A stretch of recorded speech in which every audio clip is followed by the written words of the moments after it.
आज़ादी बचाओ news channel में सभी दर्शकों का स्वागत है। सोलापुर शहर बीजापुर बेस में बीते मंगलवार 10 सितंबर 2024 की देर रात बिना वजह बाइक पर घूमने वालों पर कार्रवाई की गई।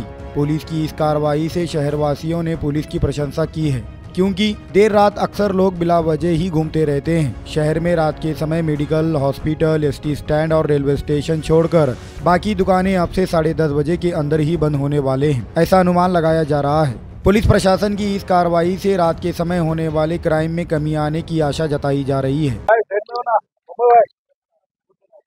आपल्या माध्यमातून सर्व पालकांना एक विनंती आहे प्रशासनातर्फे की आपली मुलं संध्याकाळच्या वेळेस कुठं जातात त्याची विचारपूस करणं आवश्यक आहे। मुलं बाहेर जातात, त्यांचे मित्र सोबत घेतात आणि बाहेर या सणासुदीच्या काळामध्ये हुल्लडबाजी करत असतात।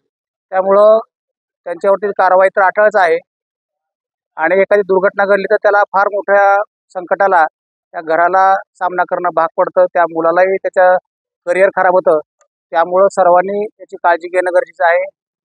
यापुढेही अशाच कारवाया चालू राहतील। धन्यवाद। या ठिकाणी आस्थापनाची वेळ संपल्यानंतरही काही लोक, विद्यार्थी किंवा मुलं विनाकारण मोटरसायकलवर शहरामध्ये फिरत असतात।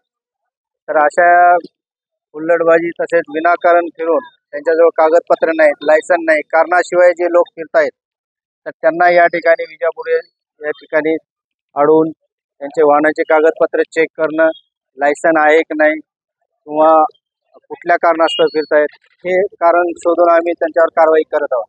आणि अशा प्रकारची कारवाई हे माननीय CP सरांच्या आदेशाने आम्ही पुढे आणि मागेही केलेले, परंतु आता असं दिसून आल्यास तर आम्ही जास्त कारवाई रात्रीच्या वेळेसही जसे दिवसा कारवाई चालतात त्याप्रमाणे रात्रीही कारवाई करण्याचं चालू केलेलं आहे।